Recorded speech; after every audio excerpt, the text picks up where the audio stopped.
दोस्तों बहुत सारी चीज़ें हैं जो हमें पता होता है, लेकिन कुछ ऐसी चीज़ें हैं कि अगर हम नौकरी के लिए कहीं पे जाते हैं, इंटरव्यू देना होता है, या फिर हमें लगता है कि हम काम कर रहे हैं, घर से ही काम कर रहे हैं, तो हमें किस तरह से व्यवहार करना चाहिए, क्या करना चाहिए, क्या नहीं करना चाहिए, बहुत सारे सवाल रहते होंगे आपके मन में।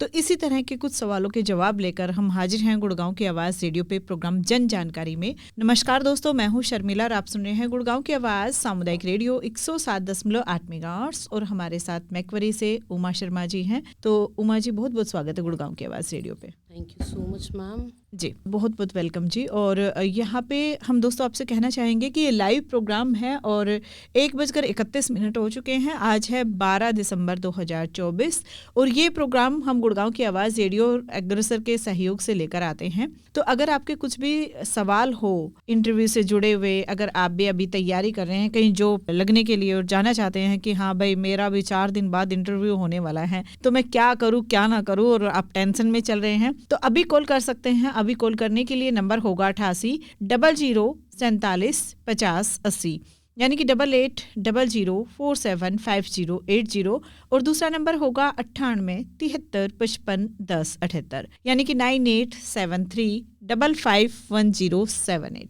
तो इन दोनों नंबर पे आप कॉल कर सकते हैं, अभी लाइव प्रोग्राम में जुड़ सकते हैं। और हमारे साथ प्रोग्राम में आज एक्सपर्ट हैं उमा शर्मा जी, उन्हीं से आपको आपके सवालों के जवाब मिल जाएंगे। तो उमा शर्मा जी, यहाँ पे जानना चाहेंगे मैम कि पिछले कुछ सालों में जब से लोग घर से काम करने लगे हैं, यानी कि वर्क फ्रॉम होम करने लगे हैं, तब से पेशेवर शिष्टाचार में किस प्रकार के बदलाव हुए हैं? ये मैम बहुत ही आपने अच्छा प्रश्न पूछा है। वर्क फ्रॉम होम करने की वजह से बहुत सारी चीज़ें चेंज हो गई हैं। पहले हम इन पर्सन मीटिंग में जाते थे, लोगों से मिलते थे, हाथ मिलाते थे, फॉर्मल कपड़े पहनते थे, हर मीटिंग में अपने हैंड रिटन नोट्स लेते थे जी। इस तरह से सब कुछ करते थे। बट जब से वर्क फ्रॉम होम आया है, लोग घर बैठे ही सब कुछ कर सकते हैं। उन्हें ना किसी के सामने जाने की ज़रूरत है, ना फॉर्मल ड्रेस कोड पहनने की ज़रूरत है जी। तो सब कुछ घर पे बैठे ही घर के नाइट सूट में चल जाता है। बहुत अच्छा है। यानी कि जो प्रेस करने वाला टाइम है, जो प्रेस का बिल जा रहा है, वो सब बच जाता है एक तरह से। बिल्कुल। पर इम्पोर्टेंट जानकारी यहाँ पर मैं ये देना चाहूँगी कि पेशेवर शिष्टाचार के भी कुछ नियम होते हैं। हाँ जी। और हमें उन नियमों का पालन करना बहुत ज़रूरी है।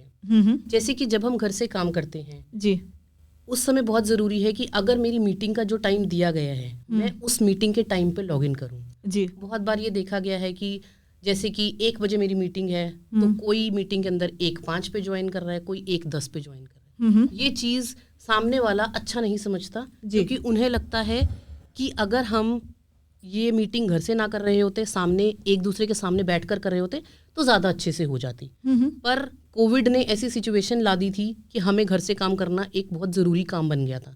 और आज के टाइम में ऑलमोस्ट 50% कंपनीज़ ने 100% वर्क फ्रॉम होम कर दिया है। तो हर कोई उम्मीदवार घर पे बैठकर आराम से काम कर सकता है।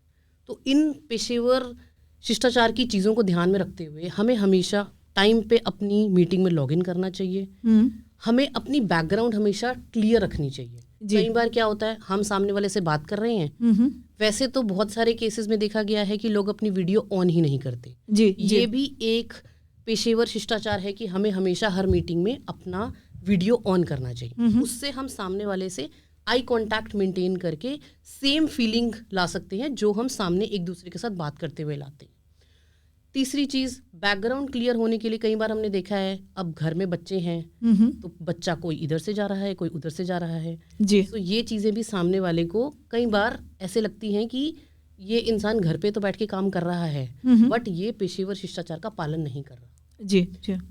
दूसरी चीज़, हमने बोला टाइम पे तुम लॉगिन आ गए, बट कई लोग क्या करते हैं कि चलो मीटिंग है कोई बात नहीं, हमें सेम इन पर्सन मीटिंग की तरह हमें अपनी हर मीटिंग के लिए प्रिपरेशन करके जाना बहुत ज़रूरी है।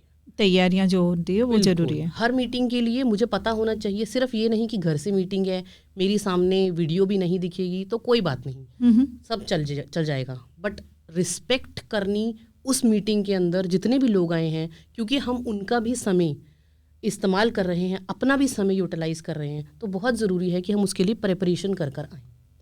ये 3-4 चीज़ें बहुत ज़रूरी हैं हमारी पेशेवर शिष्टाचार को दिखाने के लिए। इससे सामने वाले का भी इंटरेस्ट रहता है मीटिंग में, और उसे ये नहीं लगता कि ना तो मैं सामने वाले से आई कांटेक्ट कर पा रहा हूँ, मुझे पता ही नहीं कि वो सोच क्या रहा है, बोल क्या रहा है। एक्शन का इक्वल रिएक्शन होने के लिए ये बहुत ज़रूरी है कि हमें इन नियमों का पालन करना चाहिए जी। आप हर वर्क प्लेस में देखेंगे कि सामने वाला बॉस अगर आपसे मीटिंग कर रहा है, जितने भी लोग बड़ी बड़ी पोजीशंस पे हैं वो हमेशा अपनी वीडियो ऑन रखते हैं जी जी। तो ये मैं ज़रूर लोगों से निवेदन करूँगी कि ये वाले जो शिष्टाचार के नियम हैं वो हमेशा पालन करें जब भी वो अपनी किसी मीटिंग को घर से लेते हैं जी। बहुत ही अच्छे से बताया उमा जी आपने। यहाँ पे मैं ये भी जानना चाहूँगी कि आपने बात की कि वीडियो ऑन रखनी बहुत ज़्यादा ज़रूरी होती है कि हमारे एक्सप्रेशन और हमारी तैयारियों का भी पता चलता है और एक फील हो कि हम ना कि घर से ही मीटिंग हो रही है, हम जैसे आमने सामने बैठे हुए हैं और कैमरे का शायद मकसद भी यही होता है कि हम एक दूसरे के हाव भाव सब कुछ जान पाएँ कि हाँ किस तरह से बंदे ने तैयारी की है और किस एक्सप्रेशन के साथ में वो जवाब दे रहा है। लेकिन क्या इसमें हमारी ड्रेस भी मायने रखती है? क्या हमें ड्रेस भी उस टाइप की ही पहननी पड़ेगी? क्योंकि कपड़ों का मेरे को लगता है ज़िंदगी में बहुत बड़ा महत्व होता है, तो आप इसके बारे में क्या कहना चाहेंगे? बिल्कुल शर्मिला जी, आप बिल्कुल सही कह रही हैं। आजकल हमने जब वर्क फ्रॉम होम करते हैं तो हम देखते हैं कि इंसान का सिर्फ ऊपर वाला हिस्सा दिखाई देता है जितना कैमरे का जगह होती है। बिल्कुल बिल्कुल। तो लोग क्या करते हैं, ऊपर एक टी शर्ट या शर्ट पहन लेते हैं और नीचे चाहे किसी ने पैंट पहनी है, किसी ने पजामा पहना है, तो वो रह जाता है, जो कि कोई मायने नहीं रखता। पर इतना ज़रूर है कि जब कैमरे के सामने हम बैठें तो हम प्रेजेंटेबल होने चाहिए जी। ऐसे नहीं होना चाहिए किसी के बाल बिखरे हुए हैं, कोई साथ में ब्रेकफास्ट कर रहा है, लंच कर रहा है जी। हमें इन नियमों का पालन करना चाहिए। ऐसे बैठना चाहिए कि हम सामने बैठे हैं उस इंसान के साथ में और सामने फेस टू फेस डिस्कशन कर रहे हैं जी। तो बहुत ज़रूरी है कि हमारे जो कपड़े हैं वो, अगर हम ऑफिस में भी फॉर्मल कपड़े पहन के जाते हैं तो हम उस समय उस मीटिंग के लिए भी फॉर्मल कपड़े ही पहने। अगर हम जिस तरह से हम अपने ऑफिस में जाने का पालन करते हैं सेम तरीके से हमें इन मीटिंग्स के अंदर भी करना चाहिए। ऐसे नहीं सोचना चाहिए कि मैं घर से ले रहा हूँ तो कोई बात नहीं, कोई क्या देखेगा, किसी को कोई फ़र्क नहीं पड़ता। आजकल तो बहुत सारी ऑप्शंस आ गई हैं, हम पीछे बैकग्राउंड क्रिएट कर सकते हैं। जैसे हमारी जूम कॉल होती है, टीम्स कॉल होती है जी। उस बैकग्राउंड से सिर्फ अच्छी बात ये होती है कि आपके आगे पीछे जो भी हो रहा है किसी को दिखाई नहीं देता। सिर्फ ये है कि आपके कपड़े ज़रूर दिखाई देंगे और ये भी ऑप्शंस होती हैं कि हम अपने कपड़ों को भी उस तरह से दिखा सके कि हम फॉर्मल कपड़े पहन कर बैठे हैं जी। तो बहुत सारी टेक्नोलॉजी ने एडवांसमेंट कर ली है। अगर आप टेक्नोलॉजी फ्रेंडली हैं तो बिल्कुल इस टेक्नोलॉजी का इस्तेमाल करें, नहीं तो बिल्कुल फॉर्मल कपड़े पहन के जैसे आप ऑफिस में जाते हैं वैसे ही बैठें किसी भी मीटिंग के लिए, ताकि सामने वाले का और आपका इंटरेस्ट बना रहे उस काम को करने के लिए। बहुत ही अच्छे से बताया उमा जी। यहाँ पे मैं ये भी जानना चाहूँगी कि आपने कहा कि बच्चे हैं या घर के कोई भी सदस्य हैं वहाँ से बार बार चक्कर ना काटें, अच्छा नहीं लगता है, तो उसके लिए क्या परिवार को भी समझाना ज़रूरी होता है या उसके लिए बोलना ज़रूरी होता है कि हाँ इतना तो आपको इतनी देर के लिए बिल्कुल यहाँ पे आना नहीं है, या क्या तैयारियां करनी चाहिए, कैसे समझाना चाहिए? क्योंकि घर से जब काम करते हैं तो ये सब होता है कि कोई नहीं, घर से ही तो काम कर रहे हैं, कोई नहीं इस चीज़ के बारे में पता करना है, जब मन चाहेगा तब पूछ लेंगे, क्या फ़र्क पड़ता है। बिल्कुल सही कह रही हैं आप शर्मिला जी। देखिए बच्चे छोटे हैं बड़े हैं वो डिपेंड करता है, छोटे बच्चों को समझाना बहुत मुश्किल है जी। उसके लिए हमारे लिए कुछ चीज़ें हैं जिनका हम ध्यान रख सकते हैं। हमारी मीटिंग्स दो तरह की होती हैं, एक इंटरनल मीटिंग्स होती हैं, एक एक्सटर्नल मीटिंग्स होती हैं। इंटरनल मीटिंग का मतलब है कि चलो मेरी टीम के साथ ही मेरी मीटिंग चल रही है। जी जी जी। मैम बीच में रोकना चाहेंगे, राजकुमार जी हमारे साथ जुड़ गए हैं। हेलो नमस्कार शर्मिला जी। जी नमस्ते राजकुमार जी, कैसे हैं सर? अच्छा जी, बिल्कुल ठीक ठाक है जी। जानकारी प्रोग्राम आपका सुन रहे हैं जी। जी जी जी। उमा शर्मा जी को भी नमस्कार है जी। नमस्ते राजकुमार जी, आपका बहुत बहुत स्वागत है जी। मैं इतना पढ़ा लिखा तो नहीं हूँ लेकिन एक दो सवाल पूछना चाहूंगा जी जन जानकारी में। ऑनलाइन जिक्र कर रहे हो ना सर ये इंटरव्यू वगैरह या मीटिंग का भी? जी जी, ऑनलाइन भी सर, ऑफलाइन भी। अगर मतलब आप जाके कहीं पे इंटरव्यू देते हैं तो उसके बारे में भी आप सवाल पूछ सकते हैं। ऑनलाइन में मैडम जी एक बात बताओ, जैसे बच्चे को इंटरव्यू देना या जो भी टेस्ट देना है उनको शुरुआती अपने कंप्यूटर वगैरह पे या मोबाइल पर क्या क्या ध्यान रखने की बातें हैं जी, और उसको अपने फोन में कंप्यूटर में उसकी बैटरी या कुछ उसका जो भी सिस्टम है रिचार्ज वगैरह पूरा कैसे रखना चाहिए जी? जी जी जी जी जी जी बिल्कुल, एकदम अच्छी बात की तरफ ध्यान गया है आपका कि है ना, कि अगर बैटरी चार्ज नहीं और बीच में अगर आप रुक गए तो फिर तो आप क्या ही कर पाओगे।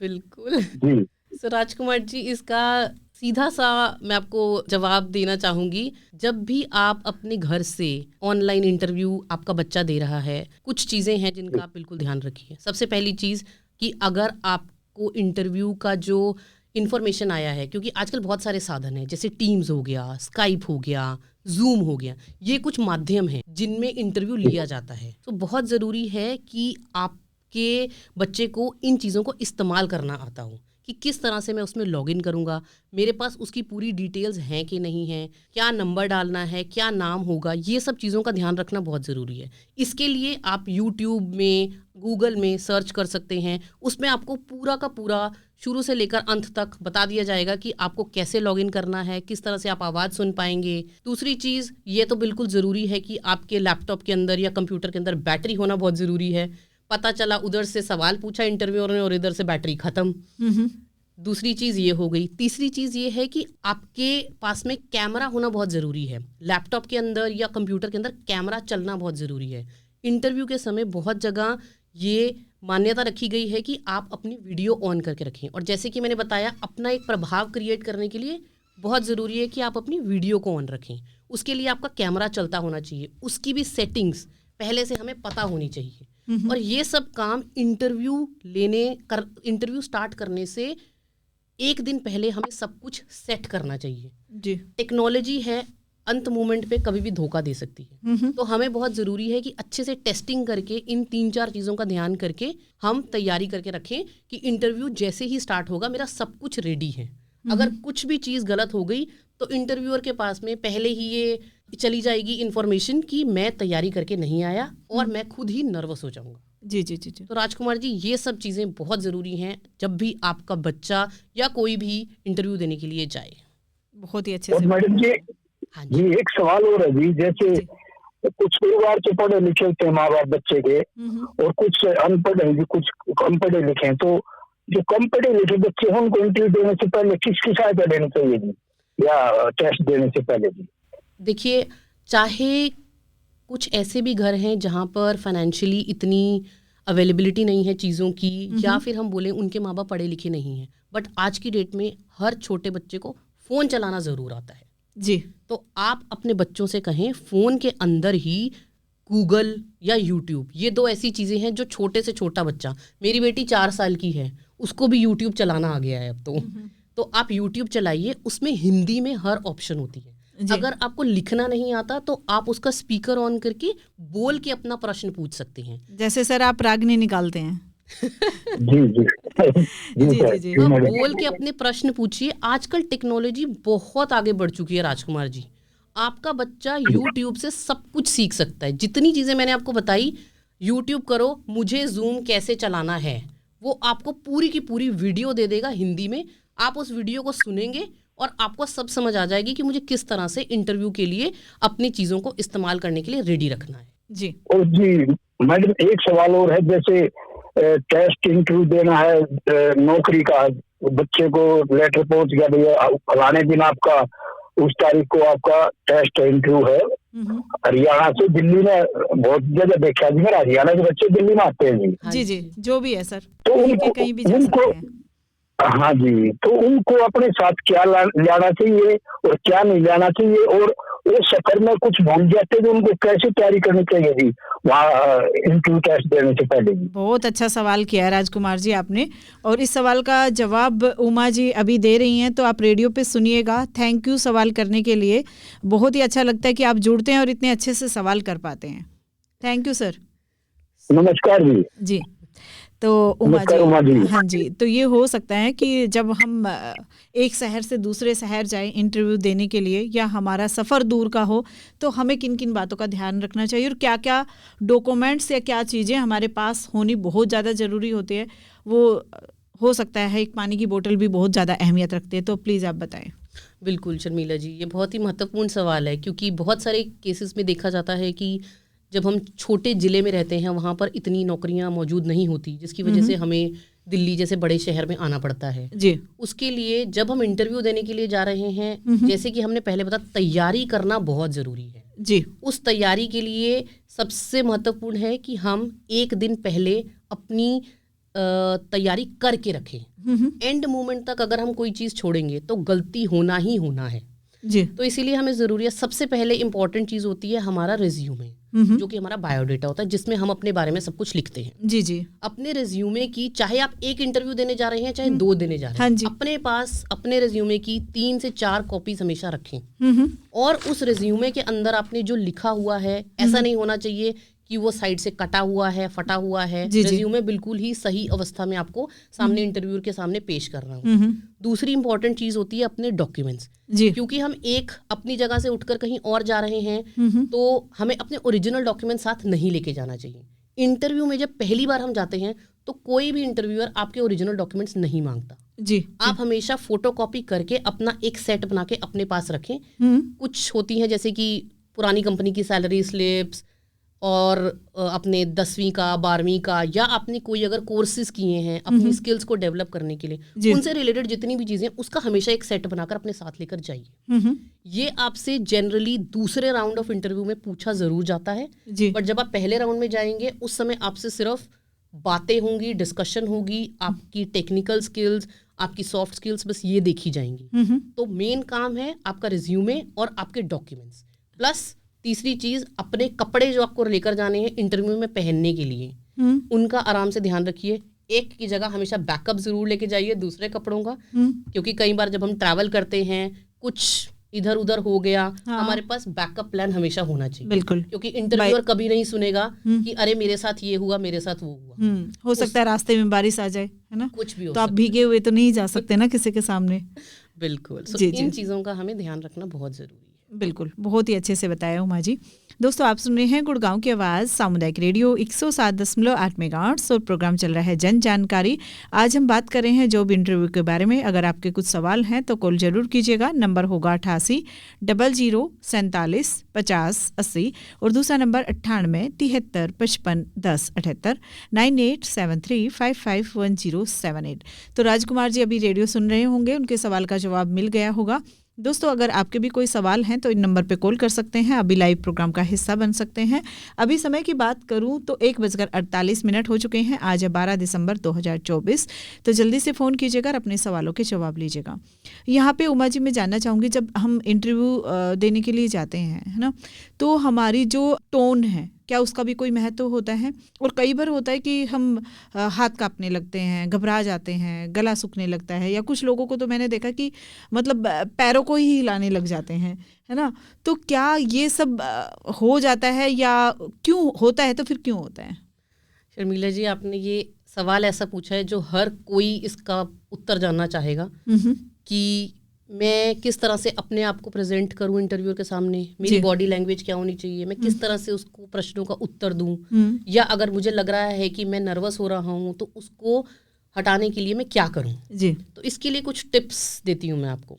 सबसे पहले ये है, अगर हम बॉडी लैंग्वेज की बात करते हैं, अगर मैं फेस टू फेस इंटरव्यू देने के लिए जा रही हूँ जी, सबसे पहले इंटरव्यू के साथ मेरा हाथ मिलाने का तरीका, या मैंने उसको किस तरह से हेलो बोला, हाय बोला, मैंने किस तरह से उनके साथ आई कांटेक्ट मेंटेन किया, और मैं उनके सामने बैठी जी, ये एक फर्स्ट इंप्रेशन क्रिएट करता है। अगर ये चीज़ें आपने एकदम बढ़िया से की हैं, इससे दिखाता है कि आप एकदम आत्मविश्वास से भरे हुए हैं। इंटरव्यूअर के पास फर्स्ट इंप्रेशन चला गया कि ये इंसान के अंदर कॉन्फिडेंस है। और आज की डेट में हर ऑर्गेनाइजेशन कॉन्फिडेंस को सबसे पहल नंबर देती है जी। एक इंसान थोड़ा सा कम स्किल्स वाला भी हो सकता है, बट अगर वो अपनी बात सामने वाले के सामने एक कॉन्फिडेंस के साथ में दे सकता है, उस कैंडिडेट को ज़्यादा प्रेफर किया जाता है एज कम्पेयर टू जो कि हमारा एक कैंडिडेट जो सिर्फ टेक्निकली जानता है चीज़ें। तो ये पहली बात हो गई, first impression is the last impression. दूसरी चीज़, नर्वसनेस की हम बात करते हैं, तो नर्वसनेस में मैं अपने माइंड को जानती हूँ। मुझे लग रहा है कि मेरी तैयारी नहीं हुई, मेरा कुछ भूल गया, सबसे पहले नर्वसनेस क्रिएट हो गई। आप जाएंगे इंटरव्यू के सामने बैठेंगे, कभी आप अपनी उंगलियां हिलाएंगे, कभी पैर हिलाएंगे, कभी बालों में हाथ देंगे। तो उसके लिए महत्वपूर्ण है अच्छे से तैयारी करना कंपनी के बारे में और जिस रोल के लिए आप इंटरव्यू देने जा रहे हैं उसके बारे में। कंपनी के बारे में रिसर्च करिए कि कंपनी करती क्या है, उसकी वैल्यूज क्या हैं जी, उसका इंडस्ट्री में रोल क्या है। लिंक्डइन, ग्लासडोर, ये कुछ ऐसे पोर्टल हैं जहां पर जाके आप देख सकते हैं कि आज की डेट में उस कंपनी में क्या महत्वपूर्ण चीज़ें हो रही हैं। और एक इंटरव्यूअर ये जानना बहुत ज़रूरी चाहता है कि क्या तुम्हें पता है जिस कंपनी का इंटरव्यू तुम देने के लिए आए हो उस कंपनी में हो क्या रहा है, वो कंपनी कर क्या रही है जी, किसके लिए काम कर रही है। इससे ये दर्शाता है कि आप इस कंपनी को इंटरेस्ट है इस कंपनी में आपका, इसीलिए आप इस कंपनी में इंटरव्यू देने आए हो। और जब आप ये चीज़ें समझ जाते हो तो कई बार आपने देखा होगा इंटरव्यूअर क्वेश्चन पूछता है कि आप ये कंपनी ज्वाइन क्यों करना चाहते हो। हाँ, जब आप ये पढ़कर आएंगे तो आपसे इंटरव्यूअर ये सवाल ही नहीं पूछेगा, और अगर पूछेगा तो आपके पास खुद उसका उत्तर होगा। ये हो गई दूसरी चीज़। तीसरी चीज़ बॉडी लैंग्वेज की अगर मैं बात करूं, अगर हमने कंफर्टेबल कपड़े पहने हुए हैं जी तो हम सामने वाले के इंटरव्यूअर के सामने एकदम आराम से बैठेंगे। कई बार होता है कि किसी ने कुछ पहना है, कुछ टाइट है, कुछ गर्मी लग रही है या कुछ भी है, उसकी वजह से मैं फिर भी अनकंफर्टेबल हो जाऊंगी जी। तो तीसरी चीज़ हमें अपनी ड्रेस पे बहुत ध्यान देना चाहिए। चौथी चीज़, स्ट्रेस को कम करने के लिए मैं अपने माइंड को संकेत दे रही हूँ कि मैं ये इंटरव्यू देने जा रही हूँ, मैं इस इंटरव्यू में जो मैंने आज तक किया है और जो इस रोल के लिए रेलेवेंट है मैं उसे बताऊंगी। नहीं सोचूंगी कि अरे इंटरव्यूअर मुझसे क्या सवाल पूछ लेगा, अगर मुझे उसका उत्तर नहीं आएगा तो मैं क्या करूंगी, और नहीं उत्तर आए तो क्या करें। अगर हमारे पास उत्तर नहीं आए तो इंटरव्यूअर हमें ये नहीं कहेगा कि तुम्हें क्यों नहीं आता। इंटरव्यूअर ने आपसे सवाल पूछा, अगर आपको उसका जवाब सोचने के बाद भी नहीं आ रहा तो आप बड़े आराम से इंटरव्यूअर को बोल सकते हैं, मुझे क्षमा कीजिए, मुझे इस सवाल का उत्तर नहीं पता। इससे इंटरव्यूअर को ये लगेगा कि आपने ऑनेस्टी से जवाब दिया है। ज़रूरी नहीं होता हर किसी के पास हर एक प्रश्न का उत्तर हो, पर जब आप सामने से इंटरव्यूअर को ये चीज़ बोल देंगे तो इंटरव्यूअर आपकी ऑनेस्टी को समझेगा और उसको ये बात पता चल जाएगी कि अगर इसको नहीं पता है तो उम्मीदवार ने मुझे बता दिया है। नहीं तो अगर आप उल्टे सीधे जवाब देने लगेंगे जिसका उस इंटरव्यूअर के क्वेश्चन से कोई रेलेवेंस ही नहीं है तो उसे लगेगा कि ये उम्मीदवार मुझे घुमा रहा है, कहानी घट रहे हैं। जी जी। एक आप ये बताइए उमा जी कि यहाँ पे फॉर्मल ड्रेस, मतलब अगर मैं महिलाओं की बात करूँ तो क्या पहन के जाएं, सूट साड़ी पहन के जाएं, जींस टॉप पहन के जाएं, क्या पहन के जाएं इंटरव्यू देने के लिए? क्योंकि कई बार हमें लगता है कि साड़ी पहन के जाएंगे तो कभी मतलब अजीब लगे ना, सूट पहन के जाएंगे तो कभी जिम लगे ना, तो क्या हो सकता है, क्या हम पहन के जाएं? शर्मिला जी, दो चीज़ें ध्यान में रखनी चाहिए। पहली बात, जैसे मैंने की कहा, ड्रेस आपकी कंफर्टेबल होनी चाहिए, जिसमें आप कंफर्टेबल हो सकता है कि आप फॉर्मल ट्राउज़र में कंफर्टेबल है और मैं सूट में कंफर्टेबल हूँ।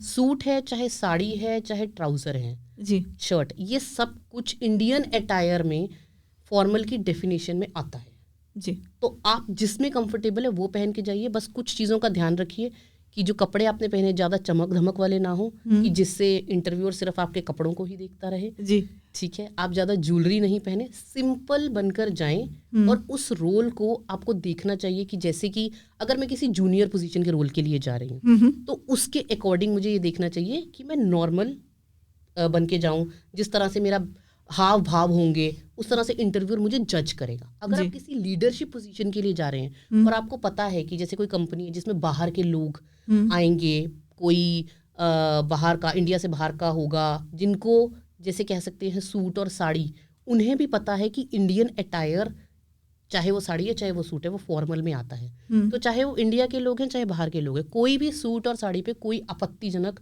नहीं होता जी, किसी को कोई ऑब्जेक्शन नहीं होने वाला है, ऑब्जेक्शन नहीं होती। बस आप कंफर्टेबल होने चाहिए। आपको ये पता होना चाहिए कि अगर मैं कंफर्टेबल हूँ तो मैं अच्छे से इंटरव्यूअर के सवालों का जवाब भी दे पाऊंगी। तो मेरा ध्यान कपड़ों की तरफ जाएगा ही नहीं, मेरा ध्यान सवाल और जवाब पे ही रहेगा जी। बहुत अच्छा।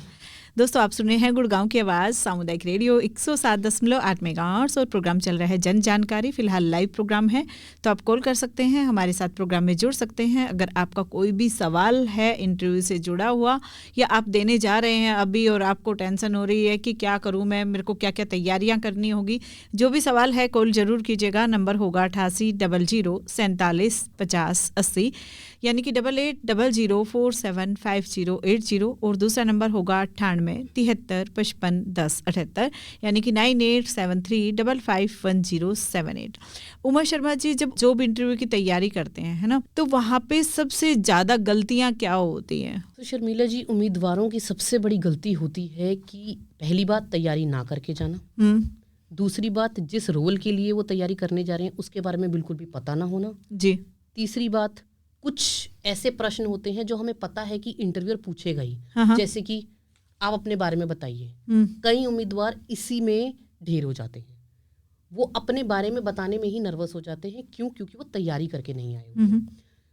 इंटरव्यूअर आपसे क्वेश्चन पूछता है, आपकी क्या स्ट्रेंथ है, आपकी क्या वीकनेस है, तो उन्हें लगता है कि वीकनेस तो मैं कैसे ही बताऊं, मेरी कोई वीकनेस नहीं है। हर इंसान की कोई ना कोई वीकनेस तो होती है, बिल्कुल। ऐसा हो नहीं सकता कि हाँ मैं कह दूं कि मेरी कोई वीकनेस नहीं। जी जी। तो ये कुछ 2-4 तरह के सवाल हैं, जैसे कि आप इस कंपनी में 5 साल में अपने आप को कैसे देखते हैं। ये कुछ ऐसे सवाल हैं जो हमें पता होने ही चाहिए और इनका हमें अच्छे से प्रिपरेशन करके जाना चाहिए। हम घर बैठ के अपनी मम्मी के साथ, अपने दोस्तों के साथ रिकॉर्ड करके हम इन चीज़ों की तैयारी कर जाएं। ये कुछ ऐसी मिस्टेक्स हैं जो उम्मीदवार करते हैं। अगर वो इन चीज़ों को पहले से तैयारी करके जाएंगे, और एक इम्पॉर्टेंट चीज़ जो उनका रिज्यूमे है, उस रिज्यूमे में उन्होंने जो जो लिखा है, पहली बात तो वो सत्य वचन है, और दूसरी बात अगर नहीं भी है पर उन्हें पता है कि क्या लिखा है, ताकि उन्होंने उसके बारे में कुछ भी किया हुआ है। इंटरव्यूअर जब भी सवाल पूछता है वो रिज्यूमे के बाहर से सवाल कभी नहीं पूछता। मुझे आज के समय में 5 साल हो चुके हैं इंटरव्यू लेते हुए। इंटरव्यूअर हमेशा आपके रिज्यूमे के अंदर से ही सवाल ढूंढ के लाएगा। अच्छा। कुछ इस तरह के सवाल होते हैं जिसमें वो आपकी वो कैपेबिलिटी चेक करना चाहता है कि आप प्रेशर को कैसे हैंडल करेंगे, ठीक है, आपकी लीडरशिप स्किल्स क्या हैं, वो डिपेंड करता है कि आप किस लेवल के इंटरव्यू के लिए जा रहे हैं जी। तो इन सब चीज़ों को ध्यान में रख के अपने रिज्यूमे को, अपनी स्किल्स को, अपनी अचीवमेंट्स को, जो जो आपने किया है अच्छे से सोच समझ कर पढ़ कर जाएं, इंटरव्यू बिल्कुल क्लियर हो जाएगा। बहुत बढ़िया। ये जो पहला सवाल आपने किया उमा शर्मा जी, अपने बारे में बताएं, है ना, तो वो अपने बारे में तो इतनी बड़ी ज़िंदगी है, क्या बताएं इंटरव्यू में, क्या ना बताएं, है ना, सोच में पड़ जाते हैं लोग। तो अपने बारे में ऐसा क्या बताना चाहिए और क्या नहीं बताना चाहिए, क्योंकि उसको बंदे को क्या ज़रूरत है उसके हिसाब से हमें सवाल का जवाब देना होगा। तो क्या बताएं और क्या ना बताएं, जो हमारे श्रोता सुन रहे हैं शायद वो भी समझ पाएंगे इस बात को। बिल्कुल शर्मिला जी, बहुत ही बढ़िया सवाल पूछा आपने। जब इंटरव्यूअर के पास आप जाते हैं, हाँ, वो आपसे पहला क्वेश्चन यही पूछता है, आप मुझे अपने बारे में बताएं। उसकी तैयारी के लिए ज़रूरी ये है कि मैं किस रोल के लिए इंटरव्यू देने जा रहा हूँ, और उसके लिए क्या महत्वपूर्ण होगा। मेरी ज़िंदगी में मेरे को 12 साल का एक्सपीरियंस है, उस 12 साल में मैंने अलग अलग रोल्स में काम किया है, और मुझे ये जानना बहुत ज़रूरी है कि जिस रोल के लिए मैं अब इंटरव्यू देने जा रही हूँ उसमें क्या इम्पोर्टेंट होगा। मेरी स्किल्स के अंदर से उसमें से मेरे पास 10 स्किल्स हैं, बट उस रोल के लिए सिर्फ 4 इंपॉर्टेंट हैं। तो मुझे अपने बारे में जानकारी दे दो। सबसे पहले मैं अपना नाम बताऊंगी, मैं बताऊंगी कि मेरी एकेडमिक्स में मैंने ये किया, मेरी प्रोफेशनल क्वालिफिकेशन ये है, ये 1-2 सेकंड के अंदर हमें कंप्लीट करना होगा। उसके बाद हम अपनी जब स्किल्स के बारे में बताते हैं तो मुझे सिर्फ वही स्किल्स पे ज़्यादा फोकस रखना चाहिए जी, जिसके अंदर मेरा रोल रेलिवेंट है। जी, आगे भी बात करेंगे, लेकिन अभी एक श्रोता हमारे साथ जुड़ गए हैं। हेलो। Hello, yes ma'am. जी नमस्ते, कौन बोल रहे हैं सर? मैं शिवम बोल रहा हूँ। शिवम जी, कहाँ से बोल रहे हैं शिवम? गुड़गांव से बोल रहा हूँ। जी शिवम जी, कहिए आपका क्या सवाल है? मतलब कि हम अपना स्किल्स आगे कैसे मतलब कि इंक्रीज कर सकते हैं, वो चीज में पूछ रहा था। शिवम जी, बहुत अच्छा सवाल पूछा आपने। आप अपनी स्किल्स, आप अभी करते क्या हैं? मैं भी 12th पास हुआ हूँ, कॉलेज में एडमिशन ले रहा हूँ बस। बहुत ही बढ़िया। तो कॉलेज में एडमिशन लेने से पहले आप सबसे पहले बहुत सारे ऑनलाइन कोर्सेज अवेलेबल हैं, बहुत सारे प्लेटफॉर्म है। जैसे कि मैं आपको एग्जांपल देती हूँ, सिंपल लर्निंग।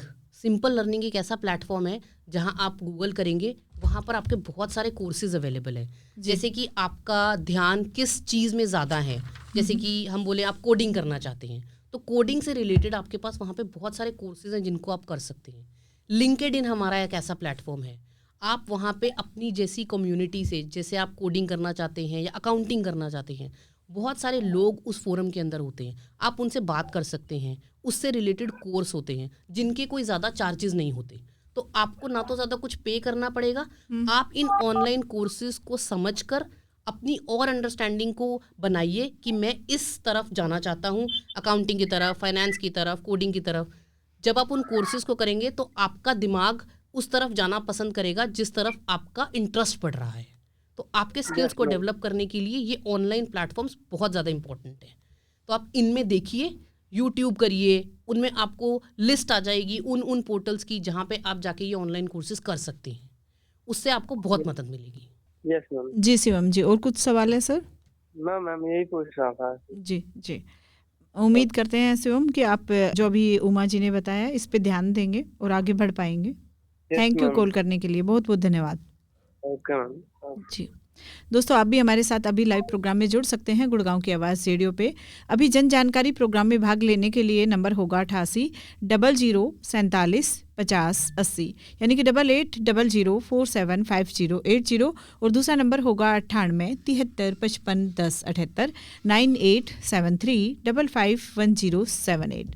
तो इस नंबर पे कॉल कीजिएगा और ज़रूर अपने जानकारी ले सकते हैं। आप इंटरव्यू के बारे में कॉल करना चाहते हैं या फिर जानना चाहते हैं कि हम अपने जॉब चेंज कर रहे हैं और दूसरी जगह इंटरव्यू देने चाहते हैं, पहली वाली जॉब का कितना अहमियत होती है, क्या उसके बारे में बताएं ना बताएं, बहुत सारे सवाल होंगे ना आपके मन में। तो जल्दी से कॉल कीजिएगा और हमारे साथ प्रोग्राम में जुड़िएगा।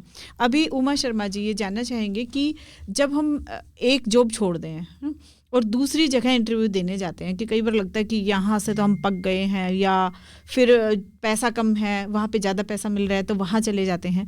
तो हमें दूसरी जगह जब हम इंटरव्यू देने के लिए जाते हैं तो कौन सी ऐसी बातें हैं जिनको हमें ध्यान में रखना चाहिए, क्या बताएं और क्या ना बताएं वहाँ पे जाके? शर्मिला जी, आप सवाल बहुत बढ़िया लेकर आती हैं इसलिए जवाब देने में भी बहुत अच्छा लग रहा है जी। तो जब हम नया इंटरव्यू देने के लिए जाते हैं, क्योंकि बहुत बार ऐसे होता है, मेरे को इस कंपनी में 5 साल हो गए, अब मुझे ग्रोथ चाहिए जी, और पैसा चाहिए, हाँ, या हाँ, फिर मुझे कोई रोल और चाहिए, तो हम नई कंपनी में इंटरव्यू देने के लिए जाते हैं। जी। एक महत्वपूर्ण चीज़ है जो हमें वहाँ बतानी है। हम्म। पहली बात, क्योंकि आपसे ये प्रश्न पूछा जाता है। जी जी जी मैम, जरूर इस सवाल का जवाब दीजिएगा। पहले एक श्रोता हमारे साथ जुड़ गए हैं। हेलो जी, नमस्ते, कौन बोल रहे हैं सर? बादल। बादल, कहाँ से बोल रहे हैं आप? सरोल से। जी बादल जी, बहुत बहुत स्वागत है। कहिए क्या सवाल है आपका?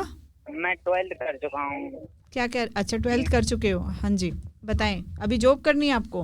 हाँ, जॉब करनी है। अच्छा, तो इंटरव्यू देने जाएंगे तो क्या क्या तैयारी करके जाएंगे? पहले तो मैं आपसे ही पूछ लेती हूँ बादल। मैं क्या तैयारी करके जाऊँ? जैसे इंटरव्यू होगा तो उसकी तैयारी करके जाएंगे पहले। तो ऐसे क्या इंटरव्यू, मतलब जैसे पता चलेगा ये इंटरव्यू होता है तो उसको करके जाएंगे फिर। अच्छा, तैयारी करके जाओगे, बहुत अच्छी बात है। तो अभी सवाल कीजिए कि आप सवाल क्या करना चाहते हैं? मतलब कोई जॉब, मतलब कौन सी करना, जॉब कौन सी करें? अच्छा, अभी आप 12 पास किए आपने, लेकिन आपको समझ नहीं आ रहा है कि कहाँ नौकरी करें और कहाँ पे? जी जी जी। हाँ जी मैम, बताएं। तो बादल जी, आपने 12वीं की है, आपने किस क्षेत्र में 12वीं की है? मैंने, हाँ जी जी बादल जी, जैसे 12th में हमारे पास सब्जेक्ट होते हैं ना। बिजनेस किया हूँ। बिजनेस किया है?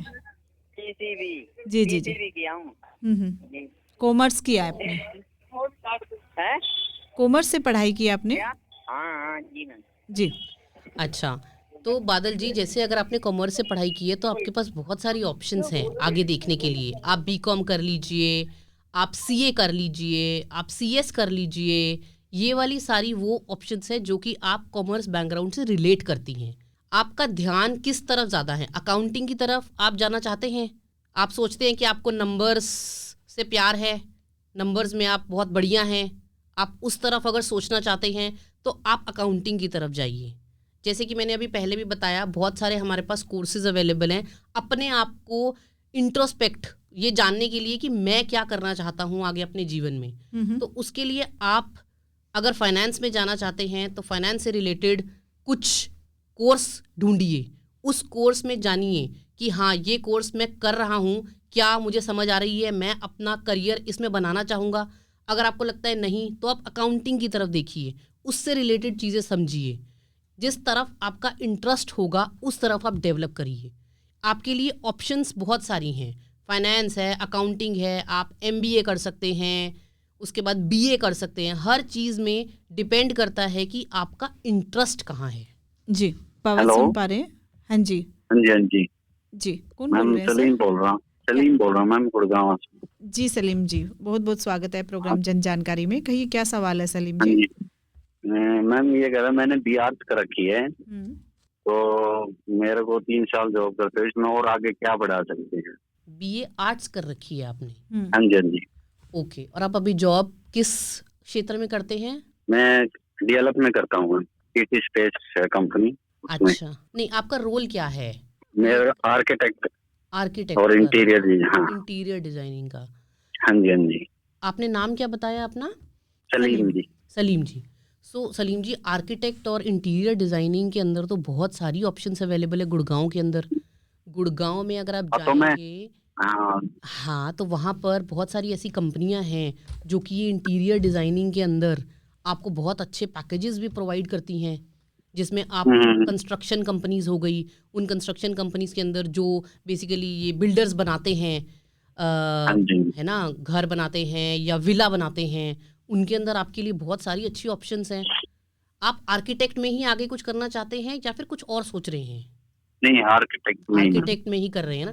तो आप गुड़गांव के अंदर आप गूगल कीजिए और लिखिए कंस्ट्रक्शन कंपनीज जिनमें आर्किटेक्ट की रिक्वायरमेंट है। आपको बहुत सारी ऑप्शंस मिल जाएंगी गूगल के अंदर जितनी आज की डेट में ओपनिंग्स हैं। ठीक है, लिंक्डइन एक ऐसा प्लेटफॉर्म है, आप जानते हैं लिंक्डइन के बारे में? हाँ जी। हाँ, तो लिंक्डइन पे जाइए, आप उसके अंदर अपनी जॉब प्रेफरेंस लिख सकते हैं कि मुझे इंटीरियर डिजाइनिंग में चाहिए। आप लोकेशन डाल सकते हैं गुड़गांव, जो भी आज की डेट में उसमें ओपनिंग्स होंगी आपको सब दिख जाएंगी। जो आपको लगता है कि हाँ ये मेरे कार्य क्षेत्र में मुझे आगे बढ़ने में मदद करेगी, आप उस पर अप्लाई कीजिए अपना रिज्यूमे बना के। और जितनी भी चीज़ें हम बता रहे हैं इंटरव्यू प्रिपरेशन की, उनको यूज़ करके आप आगे ज़िंदगी में बढ़िए इस कार्य क्षेत्र में। ओके मैम, मैं एक चीज़ और पूछना था, यदि अपना खुद का बिजनेस करें, खुद का ही जॉब ना करके, उसके लिए भी कुछ क्या कर सकते हैं? देखिए, अपना बिजनेस करने के लिए कुछ चीज़ों का ध्यान रखना पड़ता है। पहला तो ये है, जब अपना बिजनेस चलाना शुरू करेंगे आपको थोड़ी जमा पूंजी की ज़रूरत होगी, जो अगर आपने इकट्ठी कर ली है बहुत बढ़िया है। क्योंकि अपना बिजनेस करने के लिए देखिए 2 प्रकार के खर्चे होते हैं। एक होते हैं जो फिक्स्ड हैं और एक होते हैं जो वेरिएबल हैं। फिक्स्ड मतलब जैसे आपने कोई जगह ली, उस जगह का रेंट तो आपको भरना ही पड़ेगा, चाहे आपका काम चलने में कुछ समय लग रहा है। आपने 1-2 लोग रखे, लेट्स से पानी पिलाने के लिए या कंप्यूटर का काम करने के लिए, उनको आपको सैलरी देनी ही पड़ेगी, राइट? तो ये वाली चीज़ें आपको ध्यान रखनी पड़ेंगी। अगर आप कुछ जमा पूंजी इकट्ठी कर चुके हैं तो आप देखिए बहुत सारे आइडियाज़ आपको इन पोर्टल्स पे भी मिलेंगे, यूट्यूब पे भी मिलेंगे, जहाँ पे आप ये देख सकते हो कि मुझे बिजनेस करने के लिए कितना खर्चा करने की ज़रूरत है। उसके हिसाब से आप अपना प्लान कीजिए कि मैं अगले 2 साल नौकरी करूँगा, 2 साल में मैं इतना पैसा जोड़ सकता हूँ। और इस जोड़ने के बाद और एक और चीज़ आपको सजेस्ट कर सकती हूँ कि आप अपना जॉब करते करते आप साथ में अपने बिजनेस को स्टार्ट कीजिए, क्योंकि बिजनेस को स्टार्ट करने और एक उस जगह पे पहुंचने में कि आपको प्रॉफिट होना शुरू करो, उसमें समय लगता है।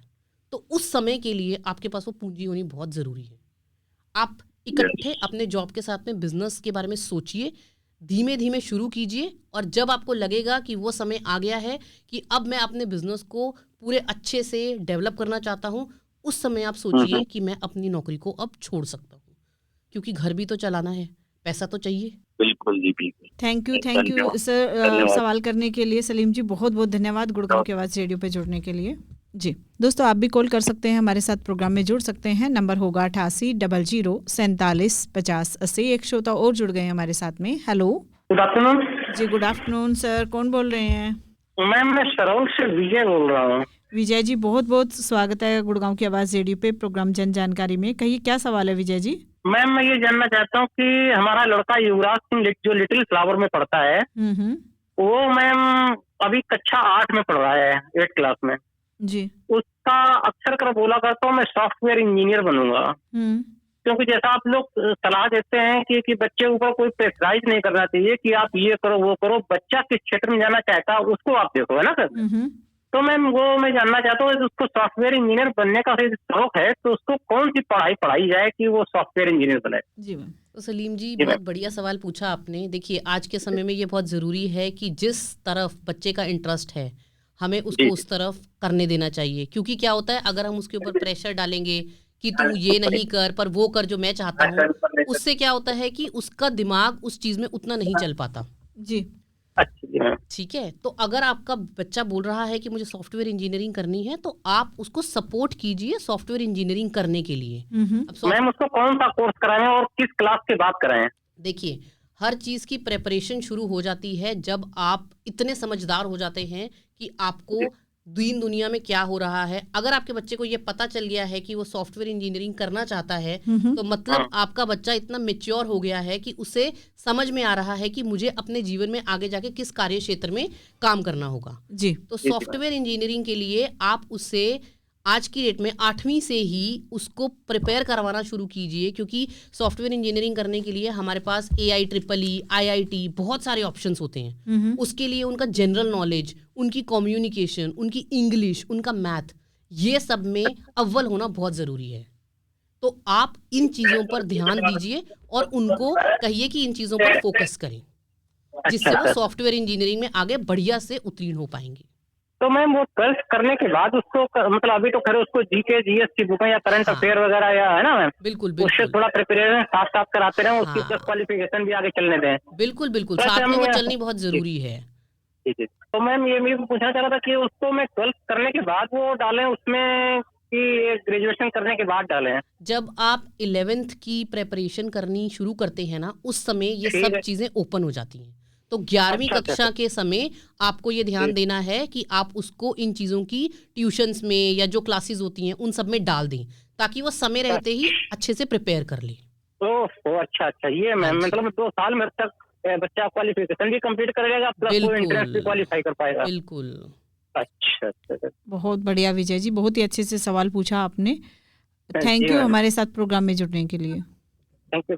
जी। और अगले श्रोता हमारे साथ जुड़ गए हैं। हेलो जी, नमस्ते, कौन बोल रहे हैं आप? प्रीति। अच्छा जी प्रीति, बताएं क्या सवाल है आपका? मुझे इंटरव्यू से रिलेटेड क्वेश्चन पूछना है। हाँ बताएं क्या सवाल है आपका? कहाँ से बोल रहे हैं प्रीति? देवीलाल के यहाँ से बोल रही हूँ। देवीलाल के, जी बताएं। इंटरव्यू में कैसे क्वेश्चन पूछे जाते हैं और थोड़ा कॉन्फिडेंस लेवल भी नहीं है, तो कैसे क्या हो इसके बारे में मुझे जानना है। बिल्कुल प्रीति जी, इंटरव्यू में आपने अभी तक कोई इंटरव्यू दिया है पहले या देने जा रही हैं? अभी दिया नहीं है, अभी देने जाऊंगी। देने जाएंगी तो सबसे पहले आप इम्पोर्टेंट काम करिएगा कि जिस भी कंपनी का आप इंटरव्यू देने के लिए जा रहे हैं उसके बारे में अच्छे से पढ़ कर जाइएगा। वो कंपनी करती क्या है उसके बारे में आप लिंक्डइन पे उस कंपनी को फॉलो करना शुरू कर दीजिए। उससे आपको पता चलता रहेगा कि वो कंपनी क्या करती है।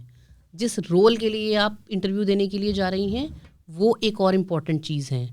आप उस रोल में पढ़िए कि उनको किस चीज़ की ज़रूरत है, क्या आपने जो किया हुआ है आपके स्किल्स उससे मैच करते हैं, और अगर नहीं करते हैं तो भी आप इंटरव्यू देने के लिए जाएं पर उन स्किल्स से रिलेटेड कुछ जानकारी लेकर जाएं।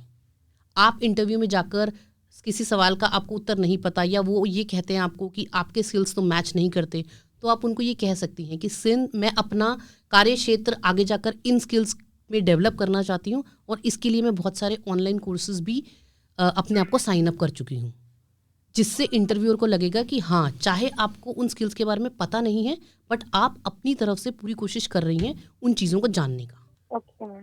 जी, थैंक यू प्रीति हमारे साथ जुड़ने के लिए। अभी कुछ और पूछना है आपको? No ma'am, thank you. बहुत बढ़िया, थैंक यू जुड़ने के लिए। दोस्तों आप भी हमारे साथ जुड़ सकते हैं अभी लाइव प्रोग्राम में।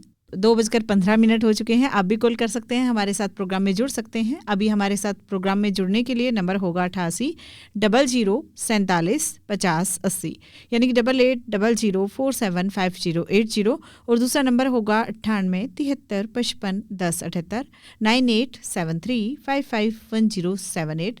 हमारे साथ प्रोग्राम में है आज उमा शर्मा जी, जो कि मैक्वरी से हैं, और ये प्रोग्राम हम अग्रसर और गुड़गांव की आवाज़ रेडियो के सहयोग से लेकर आते हैं। आज हम बात कर रहे हैं कि जब हम जॉब के लिए जाते हैं, इंटरव्यू देते हैं, तो उसमें किन किन बातों का ध्यान रखना चाहिए, कैसे हमें अपने डॉक्यूमेंट्स तैयार करने चाहिए, तो उसके बारे में बात कर रहे हैं। तो अभी उमा शर्मा जी, मैं आपसे जानना चाह रही थी कि जब हम एक जॉब छोड़ के दूसरी जॉब के लिए इंटरव्यू देने जाते हैं तो हम वहाँ जाके क्या बातें बताएं और क्या ना बताएं, क्योंकि कुछ बातें ऐसी भी होती है शायद हम बता दें और फिर उसका गलत प्रभाव पड़े और शायद वो जॉब हमारे हाथ से निकल जाए। बिल्कुल शर्मिला जी, आप एकदम सही कह रही हैं। जब हम किसी नए इंटरव्यू देने के लिए जाते हैं जी, तो हमें एक बात सिर्फ ध्यान रखनी चाहिए, एम्प्लॉयर या इंटरव्यूअर अपने आप को हमेशा एक दर्जे पर रखता है। तो अगर मैं अपने पुराने कंपनी के बारे में नए कंपनी के सामने कुछ गलत बोल रही हूँ या ये बोल रही हूँ कि वो कंपनी अच्छी नहीं थी या वहाँ पे मेरा बॉस अच्छा नहीं था, ये सब चीज़ें हमें हमेशा नहीं बोलनी चाहिए जी। इनको बोलने से इंटरव्यूअर को लगता है कि आज ये उम्मीदवार मेरी कंपनी में इंटरव्यू दे रहा है, कल किसी और में देगा तो मेरे बारे में भी हो सकता है ऐसे ही बोले, जो कि एक ह्यूमन नेचर है, हर इंसान इस तरह से सोचता है जी। तो पहली बात, हमें सिर्फ उन चीज़ों पे फोकस करना चाहिए कि मैंने अपनी पुरानी कंपनी में क्या क्या सीखा, किस तरह से मैंने उस कंपनी को आगे बढ़ने में मदद की, मैं किस तरह से टीम को या अपने आसपास के लोगों को आगे बढ़ने में मैंने मदद की, कौन सी स्किल्स जो मैंने उस कंपनी में लर्न करी वो मैं इस कंपनी में यूज़ करके आपकी कंपनी के लिए एक अच्छा एसेट साबित हो सकता हूँ। तो मुझे सिर्फ इन चीज़ों का ध्यान रखना चाहिए। कभी भी कोई बुराई वाली बात कंपनी के बारे में, किसी भी इंसान के बारे में जो उस कंपनी में काम करता है उस बारे में कभी भी नहीं बोलना चाहिए। रिस्पेक्ट कंपनी पहली वाली को भी देनी चाहिए और होने वाली को भी देनी चाहिए जी। तो दोनों की रिस्पेक्ट काम आएगी और शायद कामयाबी नौकरी मिल जाएगी जी जी जी जी, बहुत ही अच्छे से बताया उमा शर्मा जी। यहाँ पे हम जानना चाहेंगे कि कई बार जब हम अपने डॉक्यूमेंट्स तैयार करते हैं, रिज्यूमे तैयार करते हैं, तो कई बार लोग लिख लेते हैं कि चलो ये भी लिख लेते हैं, इसमें क्या फ़र्क पड़ता है ना, काफ़ी सारी चीज़ें लिख के ले जाते हैं, या फिर कैफ़े वाले के पास चले जाते हैं, वहाँ पे अपना CV वगैरह बनवा के ले जाते हैं। तो क्या चीज़ें हमें उसमें रिज्यूमे में लिखवाना चाहिए और क्या चीज़ें जो नहीं लिखवाना चाहिए, नहीं तो फिर दिक्कत हो जाएगी? बिल्कुल। सो रिज्यूमे बनाने के लिए हमने देखा है कि कई लोग तो खुद बना लेते हैं, कई लोग किसी और से बनवाते हैं जी। महत्वपूर्ण चीज़ ये है जो भी रिज्यूमे में लिखा है उसके बारे में हमें पता होना चाहिए जी जी। जब भी इंटरव्यूअर या एम्प्लॉयर कोई भी प्रश्न पूछता है वो रिज्यूमे के अंदर से ही पूछता है जी। वो कहीं बाहर से कोई भी सवाल नहीं लाता। तो मैंने अपने रिज्यूमे के अंदर अपना ऑब्जेक्टिव कि मैं क्या करना चाहता हूँ जीवन में, मेरी जो क्वालिफिकेशन है, मैंने क्या क्या किस कंपनी में काम किया है, मैंने कौन से कोर्सेज किए हैं, मेरी क्या स्किल्स, और टेक्निकल के साथ साथ सॉफ्ट स्किल्स भी बहुत मायने रखती हैं। सॉफ्ट स्किल्स जैसे कि मैं बोलूँ कि मेरी प्रेशर हैंडल करने की कैपेसिटी बहुत अच्छी है जी। मैं कम्युनिकेशन बड़े अच्छे से करता हूँ, मैं डेलीगेशन बड़े अच्छे से करता हूँ। ये कुछ चीज़ें होती हैं जो मुझे अपने रिज्यूमे के अंदर लिखनी चाहिए। आज की डेट में हमें पता है वर्क फ्रॉम होम की वजह से भी बहुत सारी कंपनियां ऐसी हैं जहां हम बाहर कंपनियों से बात करते हैं या किसी से भी बात करते हैं तो वो फ़ोन पे बात होती है, सामने नहीं दिख रहे हैं। तो इंसान को ये जानने के लिए कि मैं किस तरह से अपने आप को प्रेजेंट कर रहा हूँ, ये बहुत ज़रूरी है कि मैं ये सब चीज़ें अपने रिज्यूमे के अंदर लिखूँ जी।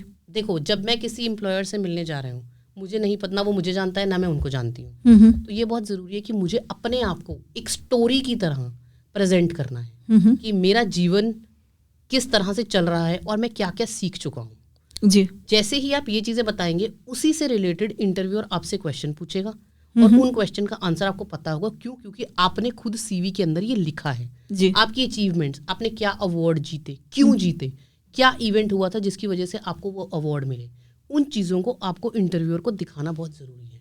उससे इंटरव्यूअर को ये पता चल जाएगा कि ये उम्मीदवार मेरी सोच पे खरा उतर रहा है क्योंकि इसने वो काम किया हुआ है, वो इवेंट क्या था, मेरी और कितनी स्किल्स हैं मेरे पास में। जब तक आप बताएंगे नहीं, आप अपने आप को पोर्ट्रे नहीं करेंगे, स्टोरी नहीं सुनाएंगे अपने बारे में, सामने वाला आपके बारे में जान नहीं पाएगा। और आपको जानना बहुत ज़रूरी है अगर इंटरव्यूअर को आपको सिलेक्ट करना है। बहुत बढ़िया। कई बार उमा शर्मा जी होता ही है कि कोई कारण हो जाता है कि हम एक नौकरी से दूसरी नौकरी में जाने में कुछ गैप हो जाता है, या कई बार होता है कि कोई कारण होता है कि हमें जॉब छोड़नी पड़ती है ना।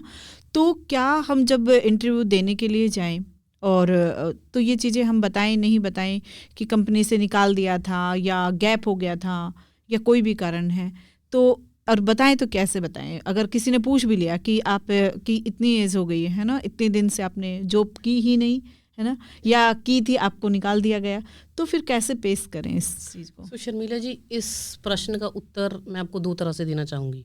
देखिए, जनरली हम अगर बात करें कि कंपनी ने निकाल दिया, एक ऑप्शन हो सकती है। दूसरा ये हो सकता है कि कंपनी, मेरा करियर गैप आ गया क्योंकि मेरे घर में कोई बीमार था जिसकी वजह से मुझे जॉब छोड़नी पड़ गई जी। या लेट्स से मेरी ही खुद की कोई प्रॉब्लम ऐसी थी जिसकी वजह से मुझे जॉब छोड़नी पड़ी और मेरे करियर में गैप आ गया जी जी। अब अगर मेरी ही वजह से जो गैप आया है तो मुझे उसको कॉन्फिडेंस के साथ एम्प्लॉयर के सामने पेश करना चाहिए। देखिए, सिचुएशन या हम बोले ज़िंदगी का कुछ पता नहीं है, कब क्या हो जाता है। आज इंसान बैठा है, कल वो बीमार पड़ जाए, कुछ किसी को नहीं पता जी। तो मुझे उस सिचुएशन को एक कॉन्फिडेंस के साथ में सामने दिखाना है।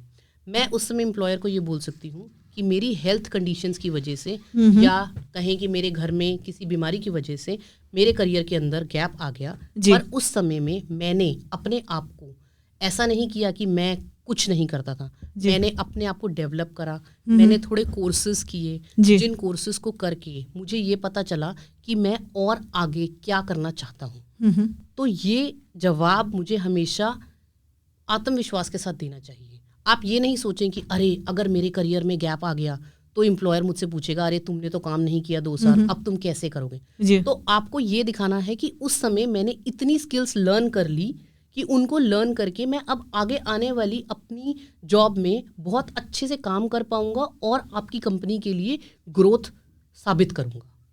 ये उसके लिए कर सकते हैं जब आपने अपनी तरफ से गैप आया हो आपकी कंपनी। और बहुत सारी कंपनी आजकल तो आप देखेंगी, क्योंकि वुमेन है जैसे औरतें जनरली जब उनके बच्चे हो जाते हैं वो बहुत समय अपने बच्चों को, छोटे बच्चों को संभालने के लिए अगर कोई नहीं है तो उन्हें ब्रेक लेना ही पड़ता है जी। आजकल आप देखेंगे मार्केट में बहुत सारी कंपनीज हैं जो कि सिर्फ और सिर्फ उन औरतों के लिए जॉब अपॉर्चुनिटीज निकालती हैं जिनकी लाइफ में करियर ब्रेक है।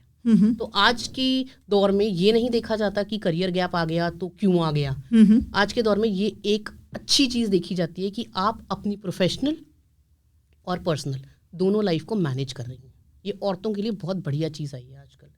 दूसरी सिचुएशन ये है कि आपको कंपनी से निकाल दिया गया। अब कंपनी से अगर निकाल दिया गया उसके भी बहुत सारे रीजंस हैं, जैसे कि कोविड के बाद में हमने देखा बहुत सारी कंपनियां बंद हो गई, बहुत सारे लोगों को निकाल दिया गया।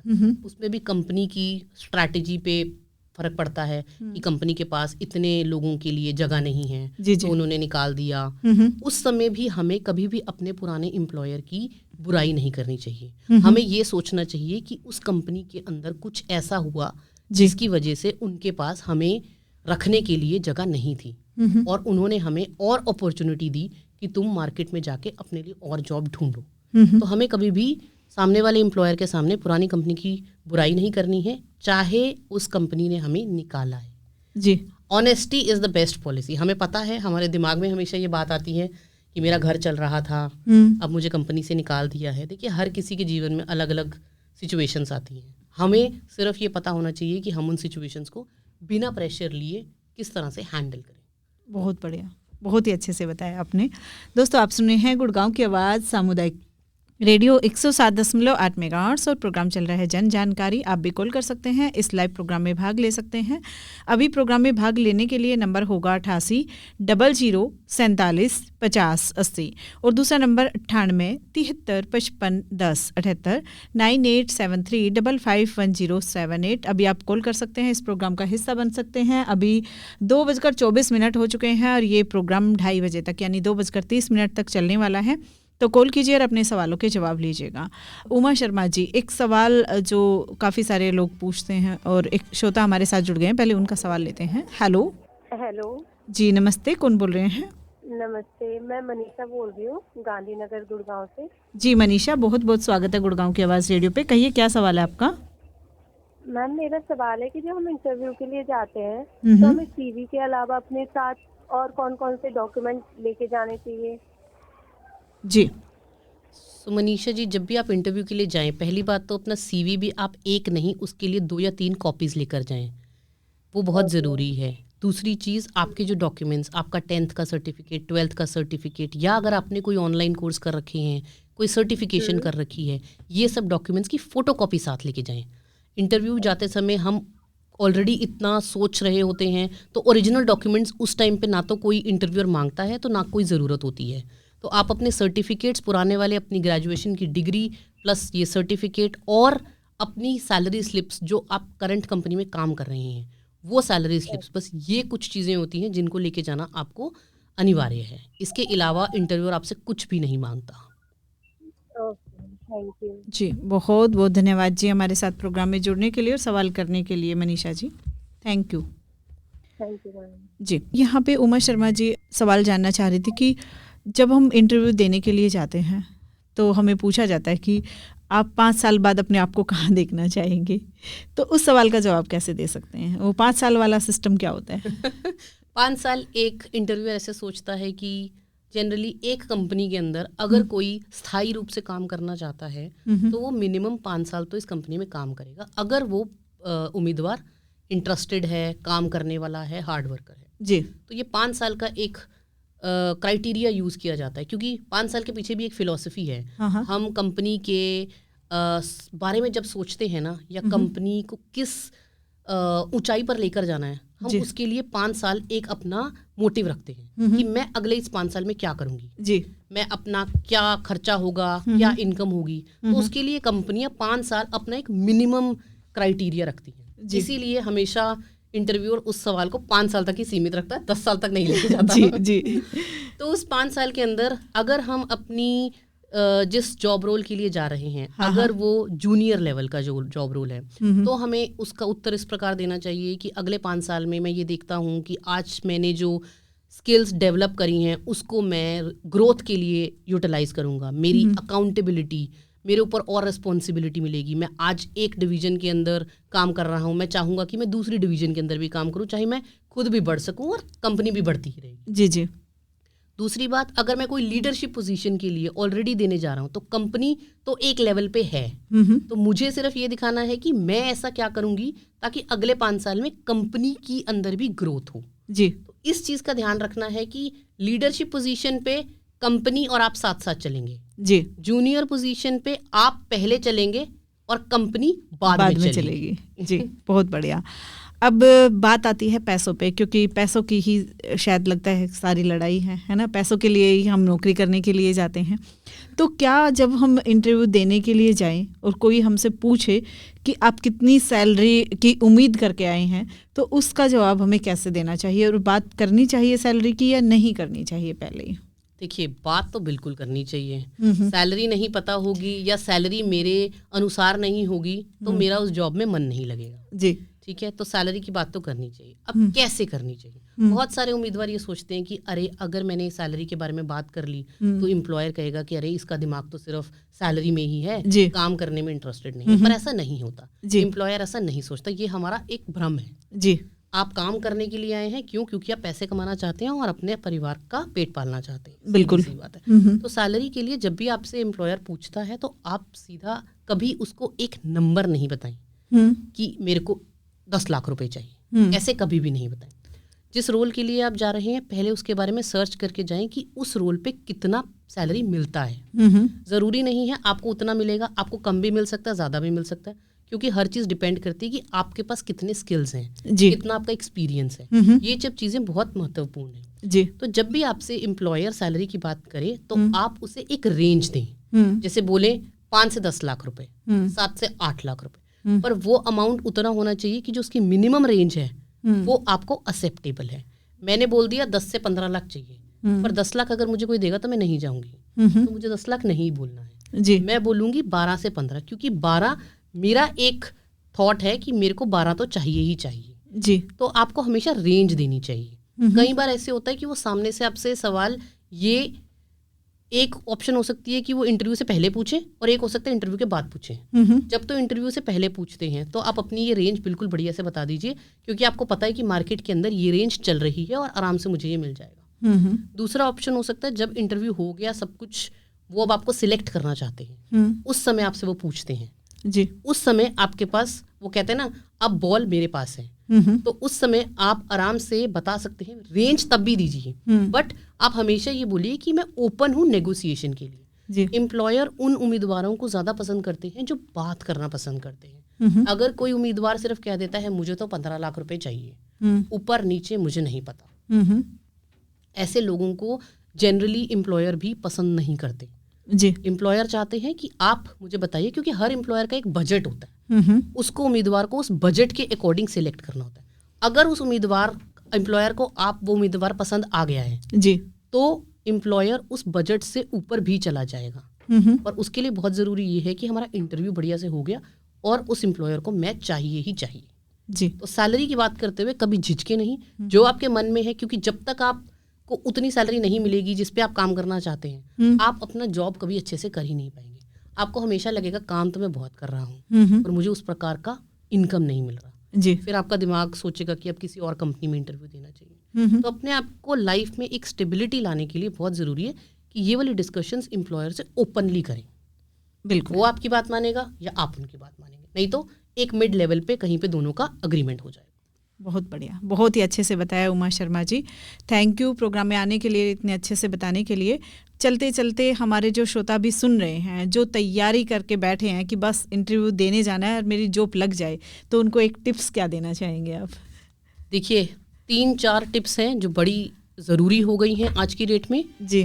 पहली, तैयारी करके जाएं बढ़िया से, अपने दिमाग को बोल कर जाएं कि मुझे हाँ स्टोरी सुनानी है, अपने बारे में बताना है, डरे नहीं बिल्कुल भी, नर्वसनेस को पीछे छोड़कर चले जाएं, अच्छे से रात को सो कर जाएं, सुबह उठकर अच्छे से कंफर्टेबल कपड़े पहन के जाएं, इंटरव्यू बहुत बढ़िया से निकलेगा और आपको सिलेक्शन भी हो जाएगा जी। बहुत बढ़िया, तो इसी उम्मीद के साथ जाएं कि आपका सिलेक्शन हो जाएगा। और चलते चलते एक श्रोता और जुड़ गए हैं। हेलो मैम, नमस्कार जी। नमस्ते सर, कौन बोल रहे हैं? मैं संतोष गुप्ता बात कर रहा हूँ। संतोष जी, काफी लेट हो गए हैं, फटाफट से अपना सवाल कहिएगा। मैम, मुझे ये जानना था कि मैं एक्चुअली लेट हो जाता तो मुझे ये प्रोग्राम दोबारा से सुनना हो तो मैं कहाँ कैसे सुन सकता हूँ ये? सर आप गुड़गांव की आवाज रेडियो पे सुन पाएंगे और कल 2 बजे दोपहर में सुन पाएंगे इस प्रोग्राम को।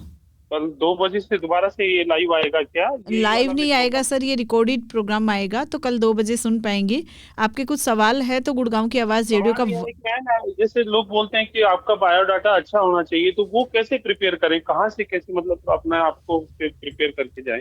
बायोडाटा में क्या होना चाहिए कि जो उनको अच्छा लगे? देखिए, बायोडाटा बनाने के लिए आपके लिए ज़रूरी ये है कि बायोडाटा पहली बात तो 1 या 1.5 पेज से ज़्यादा नहीं होना चाहिए। उसके अंदर जो इन्फॉर्मेशन आपने डालनी है, सबसे पहले ऊपर स्टार्ट कीजिए अपने पर्पस या ऑब्जेक्टिव से। उसका मतलब ये है कि आप जीवन में क्या करना चाहते हैं। दूसरा पोर्शन आपका होना चाहिए एकेडमिक्स का, कि आपने क्या किया है 10वीं 12वीं MBA CA जो भी किया है। और तीसरी चीज़ आपकी करंट जॉब के अंदर आप क्या रिस्पॉन्सिबिलिटीज़ वो कर रहे हैं, क्योंकि पुरानी कंपनी जैसे कि आपने 4-5 कंपनी में काम कर लिया है, बट आज की डेट में आप जिस कंपनी में काम कर रहे हैं उसको ज़्यादा महत्व दिया जाता है कि आप इस कंपनी में ये रिस्पॉन्सिबिलिटीज़ निभा रहे हैं क्योंकि ये लेटेस्ट हैं।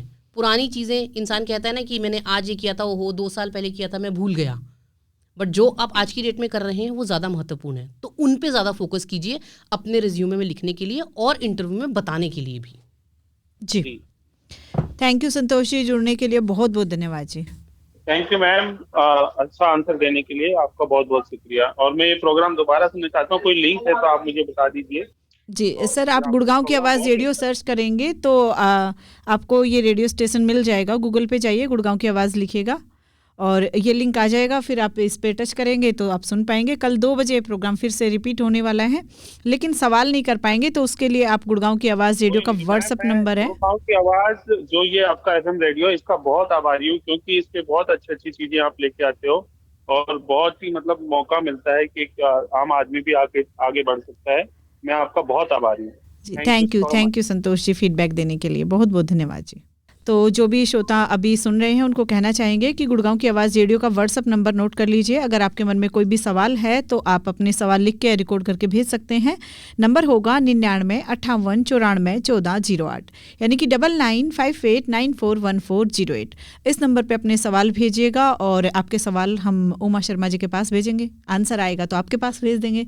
थैंक यू मैम आने के लिए और इतने अच्छे से समझाने के लिए। Thank you so much ma'am जी, वेलकम जी। तो दोस्तों अभी मुझे चलना होगा, फिलहाल के लिए मैं शर्मिला चलती हूँ, लेकिन आप कहीं मत जाइए, सुनते रहिए गुड़गांव की आवाज़ सामुदायिक रेडियो 107.8 मेगाहर्ट्ज़। आपकी आवाज़, आपका रेडियो। नमस्कार।